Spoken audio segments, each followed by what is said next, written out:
ಇನ್ನು ಬೆಂಗಳೂರು ಅಷ್ಟೇ ಅಲ್ಲ, ವಿಜಯಪುರದಲ್ಲೂ ಕೂಡ 22 ಲಕ್ಷ ರೂಪಾಯಿ ಮೌಲ್ಯದ ಗಾಂಜಾವನ್ನ ಸೀಸ್ ಮಾಡಿದ್ದಾರೆ ಪೊಲೀಸರು. 22 ಲಕ್ಷ ರೂಪಾಯಿ ಮೌಲ್ಯದ ಗಾಂಜಾವನ್ನ ಜಪ್ತಿ ಮಾಡಿದ್ದಾರೆ. 3 ಆರೋಪಿಗಳನ್ನ ಬಂಧಿಸಿದ್ದಾರೆ. ಸಿಂದಗಿ ಕ್ರಾಸ್ನಿಂದ ಬುರ್ಣಾಪುರಕ್ಕೆ ಹೋಗ್ತಾ ಇದ್ದಂಥ ಕಾರ್, ಬುರ್ಣಾಪುರ ಬಳಿ ಗಾಂಜಾ ಟೀಮನ್ನ ಬಂಧಿಸ್ತಾರೆ ಪೊಲೀಸರು. ತೆಲಂಗಾಣದ ಸಂತೋಷ್ ನಾಗಶೆಟ್ಟಿ ರಾಠೋಡ್, ಮಹಾರಾಷ್ಟ್ರದ ಸಂಜೀವ್ ಹಾಗೆ ಸಂತೋಷ್ನನ್ನ ಪೊಲೀಸರು ಅರೆಸ್ಟ್ ಮಾಡಿದ್ದಾರೆ.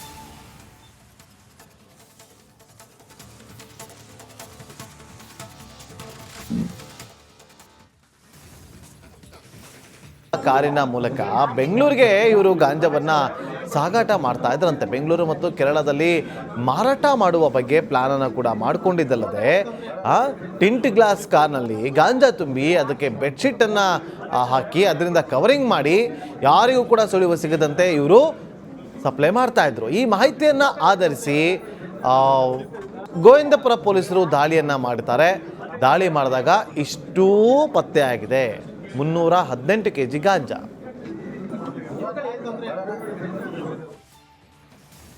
ಇನ್ನು ಸಿಸಿಬಿಯಿಂದ ಮಾದಕ ವಸ್ತುಗಳ ವಿಚಾರವಾಗಿ ಮಹಾ ಭೇಟಿಯಾಗಿದೆ. MDMA ಮತ್ತು ಎಕ್ಸ್ಟೇಸಿ ಮಾತ್ರೆ ಮಾರ್ತಿದ್ದವರನ್ನು ಕೂಡ ಸಿಸಿಬಿ ಪೊಲೀಸರು ಬಂಧಿಸಿದ್ದಾರೆ.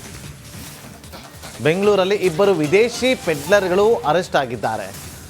1 kg 520 gram MDMA crystal, 202 gram cocaine, 12 gram MDA ecstasy pills ವಶಕ್ಕೆ ಪಡೆದುಕೊಂಡಿದ್ದಾರೆ ಸಿಸಿಬಿ ಪೊಲೀಸರು. ಬೆಂಗಳೂರಿನ ಸೋಲದೇವನಹಳ್ಳಿಯಲ್ಲಿ ನಡೆದಿರುವಂಥ ಕಾರ್ಯಾಚರಣೆ ಇದು. 3 ಕೋಟಿ ಮೌಲ್ಯದ ಸಿಂಥೆಟಿಕ್ ಡ್ರಗ್ಸ್ ಅನ್ನು ಕೂಡ ವಶಕ್ಕೆ ಪಡೆದುಕೊಂಡಿದ್ದಾರೆ. ನೋಡಿ, ಒಂದು ಕಡೆ ಗಾಂಜಾ ಸಪ್ಲೈ ಮಾಡ್ತಿದ್ದ ದಂಪತಿ, ಅದಕ್ಕೆ ಸಂಬಂಧಪಟ್ಟಂಥ ಪೆಡ್ಲರ್ ಆತನನ್ನು ಸೇರಿ ಒಟ್ಟು 3ರನ್ನ ಪೊಲೀಸರು ಒಂದು ಕಡೆ ವಶಕ್ಕೆ ಪಡೆದುಕೊಂಡಿದ್ರೆ, ಅರೆಸ್ಟ್ ಮಾಡಿದರೆ ಗೋವಿಂದರಾಜಪುರ ಪೊಲೀಸರು, ಮತ್ತೊಂದು ಕಡೆ ಸಿಸಿಬಿ ಪೊಲೀಸರು. ಮತ್ತಷ್ಟು ಮಾಹಿತಿಯನ್ನು ಕೊಡೋದಕ್ಕೆ ನಮ್ಮ ಕ್ರೈಮ್ ರಿಪೋರ್ಟರ್ ಮಾದೇಶ್ ಫೋನ್ ಸಂಪರ್ಕದಲ್ಲಿದ್ದಾರೆ. ಮಾದೇಶ್, ಇವರು ಕಾರಲ್ಲಿ ಗಾಂಜಾವನ್ನು ಸಾಗಾಟ ಮಾಡ್ತಾ ಇದ್ರು ಅಂತೇಳಿ ಖಚಿತ ಮಾಹಿತಿ ಮೇರೆಗೆ ಅದನ್ನು ಆಧರಿಸಿ ಲಾಕ್ ಮಾಡ್ತಾರೆ. ಅಂದರೆ 318 kg ಗಾಂಜಾ ಹಂತ ಹಂತವಾಗಿ ಇವರು ಸಪ್ಲೈ ಮಾಡ್ತಾ ಇದ್ರು ಅಥವಾ ಹೇಗೆ ಲಾಕ್ ಆದ್ರು? ಪೊಲೀಸರಿಗೆ ಹೇಗೆ ಇದೆಲ್ಲ ಮಾಹಿತಿ ಸಿಕ್ತು ಅಂತ?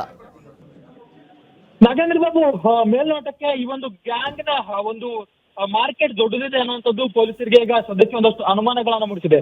ಯಾಕಂದ್ರೆ ಹಂತ ಹಂತವಾಗಿ ನೀವು ಹೇಳಿದ ಹಾಗೆ ದೊಡ್ಡ ಮಟ್ಟದಲ್ಲಿ ಮಾದಕ ವಸ್ತುವನ್ನ ಇವರು ತರಿಸ್ಕೊಳ್ತಿದ್ರು ಅನ್ನೋಂಥದ್ದು ಗೊತ್ತಾಗುತ್ತೆ. ಯಾವಾಗ ಇವರನ್ನ ಟ್ರ್ಯಾಕ್ ಮಾಡುವಂತ ಸಂದರ್ಭದಲ್ಲಿ ಇವರಿಗೆ ಒಂದಷ್ಟು ಇನ್ಫಾರ್ಮೇಶನ್ ಬರುತ್ತೆ, ಈ ರೀತಿ ಡ್ರಗ್ ಮಾಫಿಯಾನ ನಡೆಸಲಾಗ್ತಿದೆ, ಎಕ್ಸೈಟಿ ಆಗಿರ್ಬೋದು, MDMA ಆಗಿರ್ಬೋದು, ಅವುಗಳನ್ನ ಇವರು ತೆಗೆದುಕೊಂಡು ಬೇರೆ ಕಡೆ ಟ್ರಾನ್ಸಾಕ್ಷನ್ ಮಾಡುವಂತ ಕೆಲಸನ ಮಾಡ್ತಿದ್ದಾರೆ, ಸರಬರಾಜು ಮಾಡುವಂತ ಕೆಲಸನ ಮಾಡ್ತಿದ್ದಾರೆ ಅನ್ನೋಂಥ ಮಾಹಿತಿ ಗೊತ್ತಾಗುತ್ತೆ.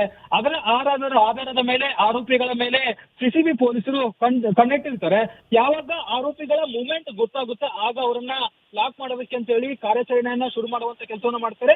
ಈ ವೇಳೆ ಆರೋಪಿಗಳು ಕ್ರಿಸ್ಟಲ್ ಮತ್ತೆ ಎಕ್ಸ್ಟೇಸಿ ಪಿಲ್ಸ್ ಮಾರಾಟ ಮಾಡೋದಕ್ಕೆ ಎಲ್ಲ ರೀತಿಯಿಂದ ಪ್ಲಾನ್ ಮಾಡ್ಕೊಂಡಿರ್ತಾರೆ. ಅವರನ್ನ ಪಕ್ಕ ಪ್ಲಾನ್ ಮಾಡಿ ಕಾರ್ಯಾಚರಣೆ ನಡೆಸಿ ಸಿಸಿಬಿ ಪೊಲೀಸರು ಬಂಧಿಸುವಂತ ಸಂದರ್ಭದಲ್ಲಿ ಬಂಧಿತರಿಂದ 1 kg 520 gram MDMA, 202 gram cocaine, 12 gram MDMA ecstasy pills ಸಿಗುತ್ತೆ. ಅದನ್ನ ವಶಪಡೆದು ಮುಂದಿನ ಹಂತದಲ್ಲಿ ಅವ್ರನ್ನ ತನಿಖೆ ನಡೆಸಿದಂತ ಸಂದರ್ಭದಲ್ಲಿ ಆರೋಪಿಗಳು ಮೆಡಿಕಲ್ ವೀಸಾದಲ್ಲಿ ಭಾರತಕ್ಕೆ ಬಂದು ಇಲ್ಲಿ ಈ ರೀತಿಯಾದಂತ ಕೃತ್ಯ ಎಸಗಿದ್ರು ಅನ್ನೋದು ಗೊತ್ತಾಗಿದೆ. ಮತ್ತೆ ಈ ಮುಂಚೆ ಮುಂಬೈನಲ್ಲೂ ಕೂಡ ಇದೇ ರೀತಿ ಡ್ರಗ್ ಅನ್ನ ಸಪ್ಲೈ ಮಾಡುವಂತ ಕೆಲಸವನ್ನು ಮಾಡ್ತಿದ್ರು. ಇವರಿಗೆ ಬೇರೆ ಬೇರೆ ಹೊರ ರಾಜ್ಯಗಳಿಂದಲೂ ಕೂಡ ಸಾಕಷ್ಟು ಈ ಒಂದು ಡ್ರಗ್ ಮಾಫಿಯಾದಲ್ಲಿ ಕಾಂಟ್ಯಾಕ್ಟ್ ಇದೆ ಅಂತ ಹೇಳಿ ಪೊಲೀಸರಿಗೆ ಗೊತ್ತಾಗಿದೆ. ಸದ್ಯಕ್ಕೆ ಇವರಿಗೆ ಬಂದಿರುವಂತ ಆಧಾರದ ಮೇಲೆ ಬೆಂಗಳೂರಿನ ಸೋಲದೇವನಹಳ್ಳಿಯಲ್ಲಿ ಈ ಒಂದು ಆರೋಪಿಗಳು ಒಂದು ಅಡ್ಡೆಯನ್ನ ಮಾಡ್ಕೊಂಡಿದ್ರು, ಅಲ್ಲೇ ಶೇಖರಣೆ ಮಾಡುವಂತ ಕೆಲಸನ ಮಾಡ್ತಿದ್ರು. ಈ ರೀತಿಯಾದಂತಹ ಒಂದಷ್ಟು ಡ್ರಗ್ ಮಾಫಿಯಾನ ನಡೆಸ್ತಿದ್ರು ಅನ್ನುವಂಥದ್ದು ತನಿಖೆ ವೇಳೆ ಗೊತ್ತಾಗುತ್ತೆ. ಆರೋಪಿಗಳನ್ನ ವಶಪಡೆದು ವಿಚಾರಣೆ ಮಾಡಿದಂತ ಸಂದರ್ಭದಲ್ಲಿ ಸುಮಾರು 3 ಕೋಟಿ ಮೌಲ್ಯದ ಸಿಂಥೆಟಿಕ್ ಡ್ರಗ್ ಆರೋಪಿಗಳ ಬಳಿ ಪತ್ತೆ ಆಗಿದೆ. ಎಲ್ಲವನ್ನು ಕೂಡ ಈಗ ಸಿಸಿಬಿ ಪೊಲೀಸರು ಸೀಸ್ ಮಾಡಿ ಇನ್ನೂ ಇವರ ನೆಟ್ವರ್ಕ್ ಎಲ್ಲೆಲ್ಲಿ ದೂರಕ್ಕಿದೆ ಅನ್ನುವಂಥದ್ದನ್ನ ಹೆಚ್ಚಿನ ತನಿಖೆ ನಡೆಸ್ತಿದ್ದಾರೆ. ಜೊತೆಗೆ ಯಾರಿಂದ ಇವರು ಡ್ರಗ್ ಅನ್ನ ತರಿಸಿಕೊಳ್ತಿದ್ರು, ಈಗಾಗಲೇ ಮುಂಬೈ ಮೂಲದ ಕಾಂಟ್ಯಾಕ್ಟ್ ಇರೋದು ಗೊತ್ತಾಗಿದೆ. ಆ ಒಂದು ವಿಷಯಕ್ಕೆ ಸಂಬಂಧಪಟ್ಟಂತೆ ಸಿಸಿಬಿ ಪೊಲೀಸರಿಂದ ಹೆಚ್ಚಿನ ತನಿಖೆಯನ್ನ ನಡೆಸಲಾಗ್ತಿದೆ. Nagendra Babu, okay, thank you Madesh ನಿಮ್ಮೆಲ್ಲ ಮಾಹಿತಿಗಾಗಿ. ಬೆಂಗಳೂರಿನಲ್ಲಿ ಸುಮಾರು 300ಕ್ಕಿಂತ ಹೆಚ್ಚು kg ಗಾಂಜಾವನ್ನ ಪೊಲೀಸರು ಸೀಸ್ ಮಾಡಿದ್ದಾರೆ. ಪೆಡ್ಲರ್ ಜೊತೆ ಗಾಂಜಾ ಸಪ್ಲೈ ಮಾಡ್ತಾ ಇದ್ದಂಥ ದಂಪತಿ ಲಾಕ್ ಆಗಿದ್ದಾರೆ. 3,25,00,000 ಮೌಲ್ಯದ 318 kg ಗಾಂಜಾ ಅಚ್ಚು ಎಂಬಾತನ ಜೊತೆ ಸೇರಿಕೊಂಡು ಸಪ್ಲೈ ಮಾಡ್ತಾ ಇದ್ದಂಥ ಜಮೀರ್ ಹಾಗೆ ರೇಷ್ಮಾ ಗೋವಿಂದಪುರ ಪೊಲೀಸರಿಂದ ಮೂವರನ್ನು ಕೂಡ ಈಗ ಬಂಧನ ಆಗಿದೆ. ಒಡಿಶಾದಿಂದ ಬೆಂಗಳೂರಿಗೆ ಇವರು ಗಾಂಜಾವನ್ನು ಸಾಗಾಟ ಮಾಡ್ತಾ ಇದ್ರು. ಒಡಿಶಾ ಮತ್ತು ಆಂಧ್ರ ಭಾಗದಲ್ಲಿ ಕ್ವಿಂಟಾಲ್ ಗಟ್ಟಲೆ ಗಾಂಜಾ ಸಂಗ್ರಹವನ್ನು ಮಾಡಿಡಲಾಗಿತ್ತು. ಟೆಂಟೆಡ್ ಗ್ಲಾಸ್ ಎರ್ಟಿಗಾ ಕಾರಿನ ಮೂಲಕ ಬೆಂಗಳೂರಿಗೆ ಇವರು ಗಾಂಜಾವನ್ನು ಸಾಗಾಟ ಮಾಡ್ತಾ ಇದ್ರಂತೆ. ಬೆಂಗಳೂರು ಮತ್ತು ಕೇರಳದಲ್ಲಿ ಮಾರಾಟ ಮಾಡುವ ಬಗ್ಗೆ ಪ್ಲಾನನ್ನು ಕೂಡ ಮಾಡಿಕೊಂಡಿದ್ದಲ್ಲದೆ ಟಿಂಟ್ ಗ್ಲಾಸ್ ಕಾರ್ನಲ್ಲಿ ಗಾಂಜಾ ತುಂಬಿ ಅದಕ್ಕೆ ಬೆಡ್ಶೀಟನ್ನು ಹಾಕಿ ಅದರಿಂದ ಕವರಿಂಗ್ ಮಾಡಿ ಯಾರಿಗೂ ಕೂಡ ಸುಳಿವು ಸಿಗದಂತೆ ಇವರು ಸಪ್ಲೈ ಮಾಡ್ತಾ ಇದ್ರು. ಈ ಮಾಹಿತಿಯನ್ನು ಆಧರಿಸಿ ಗೋವಿಂದಪುರ ಪೊಲೀಸರು ದಾಳಿಯನ್ನು ಮಾಡ್ತಾರೆ. ದಾಳಿ ಮಾಡಿದಾಗ ಇಷ್ಟೂ ಪತ್ತೆ ಆಗಿದೆ, 318 kg ಗಾಂಜಾ.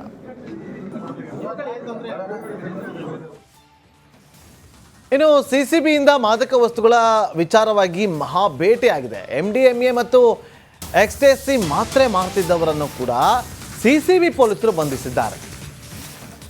ಬೆಂಗಳೂರಲ್ಲಿ 2 ವಿದೇಶಿ ಪೆಡ್ಲರ್ಗಳು ಅರೆಸ್ಟ್ ಆಗಿದ್ದಾರೆ. 1 kg 520 gram MDMA crystal, 202 gram cocaine, 12 gram MDA ecstasy pills ವಶಕ್ಕೆ ಪಡೆದುಕೊಂಡಿದ್ದಾರೆ CCB ಪೊಲೀಸರು. ಬೆಂಗಳೂರಿನ ಸೋಲದೇವನಹಳ್ಳಿಯಲ್ಲಿ ನಡೆದಿರುವಂಥ ಕಾರ್ಯಾಚರಣೆ ಇದು. 3 ಕೋಟಿ ಮೌಲ್ಯದ ಸಿಂಥೆಟಿಕ್ ಡ್ರಗ್ಸ್ ಅನ್ನು ಕೂಡ ವಶಕ್ಕೆ ಪಡೆದುಕೊಂಡಿದ್ದಾರೆ. ನೋಡಿ, ಒಂದು ಕಡೆ ಗಾಂಜಾ ಸಪ್ಲೈ ಮಾಡ್ತಿದ್ದ ದಂಪತಿ, ಅದಕ್ಕೆ ಸಂಬಂಧಪಟ್ಟಂಥ ಪೆಡ್ಲರ್ ಆತನನ್ನು ಸೇರಿ ಒಟ್ಟು 3ರನ್ನ ಪೊಲೀಸರು ಒಂದು ಕಡೆ ವಶಕ್ಕೆ ಪಡೆದುಕೊಂಡಿದ್ರೆ, ಅರೆಸ್ಟ್ ಮಾಡಿದರೆ ಗೋವಿಂದರಾಜಪುರ ಪೊಲೀಸರು, ಮತ್ತೊಂದು ಕಡೆ CCB ಪೊಲೀಸರು. ಮತ್ತಷ್ಟು ಮಾಹಿತಿಯನ್ನು ಕೊಡೋದಕ್ಕೆ ನಮ್ಮ ಕ್ರೈಮ್ ರಿಪೋರ್ಟರ್ ಮಾದೇಶ್ ಫೋನ್ ಸಂಪರ್ಕದಲ್ಲಿದ್ದಾರೆ. ಮಾದೇಶ್, ಇವರು ಕಾರಲ್ಲಿ ಗಾಂಜಾವನ್ನು ಸಾಗಾಟ ಮಾಡ್ತಾ ಇದ್ರು ಅಂತೇಳಿ ಖಚಿತ ಮಾಹಿತಿ ಮೇರೆಗೆ ಅದನ್ನು ಆಧರಿಸಿ ಲಾಕ್ ಮಾಡ್ತಾರೆ. ಅಂದರೆ 318 kg ಗಾಂಜಾ ಹಂತ ಹಂತವಾಗಿ ಇವರು ಸಪ್ಲೈ ಮಾಡ್ತಾ ಇದ್ರು ಅಥವಾ ಹೇಗೆ ಲಾಕ್ ಆದ್ರು? ಪೊಲೀಸರಿಗೆ ಹೇಗೆ ಇದೆಲ್ಲ ಮಾಹಿತಿ ಸಿಕ್ತು ಅಂತ? ನಾಗೇಂದ್ರ ಬಾಬು, ಮೇಲ್ನೋಟಕ್ಕೆ ಈ ಒಂದು ಗ್ಯಾಂಗ್ನ ಒಂದು ಮಾರ್ಕೆಟ್ ದೊಡ್ಡದಿದೆ ಅನ್ನುವಂಥದ್ದು ಪೊಲೀಸರಿಗೆ ಈಗ ಸದ್ಯಕ್ಕೆ ಒಂದಷ್ಟು ಅನುಮಾನಗಳನ್ನ ಮೂಡಿಸಿದೆ. ಯಾಕಂದ್ರೆ ಹಂತ ಹಂತವಾಗಿ ನೀವು ಹೇಳಿದ ಹಾಗೆ ದೊಡ್ಡ ದೊಡ್ಡ ಮಟ್ಟದಲ್ಲಿ ಮಾದಕ ವಸ್ತುವನ್ನ ಇವರು ತರಿಸ್ಕೊಳ್ತಿದ್ರು ಅನ್ನೋಂಥದ್ದು ಗೊತ್ತಾಗುತ್ತೆ. ಯಾವಾಗ ಇವರನ್ನ ಟ್ರ್ಯಾಕ್ ಮಾಡುವಂತ ಸಂದರ್ಭದಲ್ಲಿ ಇವರಿಗೆ ಒಂದಷ್ಟು ಇನ್ಫಾರ್ಮೇಶನ್ ಬರುತ್ತೆ, ಈ ರೀತಿ ಡ್ರಗ್ ಮಾಫಿಯಾನ ನಡೆಸಲಾಗ್ತಿದೆ, ಎಕ್ಸೈಟಿ ಆಗಿರ್ಬೋದು, MDMA ಆಗಿರ್ಬೋದು, ಅವುಗಳನ್ನ ಇವರು ತೆಗೆದುಕೊಂಡು ಬೇರೆ ಕಡೆ ಟ್ರಾನ್ಸಾಕ್ಷನ್ ಮಾಡುವಂತ ಕೆಲಸನ ಮಾಡ್ತಿದ್ದಾರೆ, ಸರಬರಾಜು ಮಾಡುವಂತ ಕೆಲಸನ ಮಾಡ್ತಿದ್ದಾರೆ ಅನ್ನೋಂಥ ಮಾಹಿತಿ ಗೊತ್ತಾಗುತ್ತೆ. ಅದರ ಆಧಾರದ ಮೇಲೆ ಆರೋಪಿಗಳ ಮೇಲೆ CCB ಪೊಲೀಸರು ಕಣ್ಣಿಟ್ಟಿರ್ತಾರೆ. ಯಾವಾಗ ಆರೋಪಿಗಳ ಮೂವ್ಮೆಂಟ್ ಗೊತ್ತಾಗುತ್ತೆ ಆಗ ಅವರನ್ನ ಲಾಕ್ ಮಾಡೋದಕ್ಕೆ ಅಂತ ಹೇಳಿ ಕಾರ್ಯಾಚರಣೆಯನ್ನ ಶುರು ಮಾಡುವಂತ ಕೆಲಸವನ್ನ ಮಾಡ್ತಾರೆ.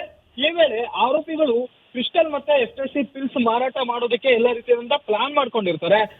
ಅವರನ್ನ ಪಕ್ಕ ಪ್ಲಾನ್ ಮಾಡಿ ಕಾರ್ಯಾಚರಣೆ ನಡೆಸಿ CCB ಪೊಲೀಸರು ಬಂಧಿಸುವಂತ ಸಂದರ್ಭದಲ್ಲಿ ಬಂಧಿತರಿಂದ 1 kg 520 gram MDMA, 202 gram cocaine, 12 gram MDMA ecstasy pills ಸಿಗುತ್ತೆ. ಅದನ್ನ ವಶಪಡೆದು ಮುಂದಿನ ಹಂತದಲ್ಲಿ ಅವ್ರನ್ನ ತನಿಖೆ ನಡೆಸಿದಂತ ಸಂದರ್ಭದಲ್ಲಿ ಆರೋಪಿಗಳು ಮೆಡಿಕಲ್ ವೀಸಾದಲ್ಲಿ ಭಾರತಕ್ಕೆ ಬಂದು ಇಲ್ಲಿ ಈ ರೀತಿಯಾದಂತ ಕೃತ್ಯ ಎಸಗ್ತಿದ್ರು ಅನ್ನೋಂತ ಗೊತ್ತಾಗಿದೆ. ಮತ್ತೆ ಈ ಮುಂಚೆ ಮುಂಬೈನಲ್ಲೂ ಕೂಡ ಇದೇ ರೀತಿ ಡ್ರಗ್ ಅನ್ನ ಸಪ್ಲೈ ಮಾಡುವಂತ ಕೆಲಸವನ್ನು ಮಾಡ್ತಿದ್ರು. ಇವರಿಗೆ ಬೇರೆ ಬೇರೆ ಹೊರ ರಾಜ್ಯಗಳಿಂದಲೂ ಕೂಡ ಸಾಕಷ್ಟು ಈ ಒಂದು ಡ್ರಗ್ ಮಾಫಿಯಾದಲ್ಲಿ ಕಾಂಟ್ಯಾಕ್ಟ್ ಇದೆ ಅಂತ ಹೇಳಿ ಪೊಲೀಸರಿಗೆ ಗೊತ್ತಾಗಿದೆ. ಸದ್ಯಕ್ಕೆ ಇವರಿಗೆ ಬಂದಿರುವಂತ ಆಧಾರದ ಮೇಲೆ ಬೆಂಗಳೂರಿನ ಸೋಲದೇವನಹಳ್ಳಿಯಲ್ಲಿ ಈ ಒಂದು ಆರೋಪಿಗಳು ಒಂದು ಅಡ್ಡೆಯನ್ನ ಮಾಡ್ಕೊಂಡಿದ್ರು, ಅಲ್ಲೇ ಶೇಖರಣೆ ಮಾಡುವಂತ ಕೆಲಸನ ಮಾಡ್ತಿದ್ರು. ಈ ರೀತಿಯಾದಂತಹ ಒಂದಷ್ಟು ಡ್ರಗ್ ಮಾಫಿಯಾನ ನಡೆಸ್ತಿದ್ರು ಅನ್ನುವಂಥದ್ದು ತನಿಖೆ ವೇಳೆ ಗೊತ್ತಾಗುತ್ತೆ.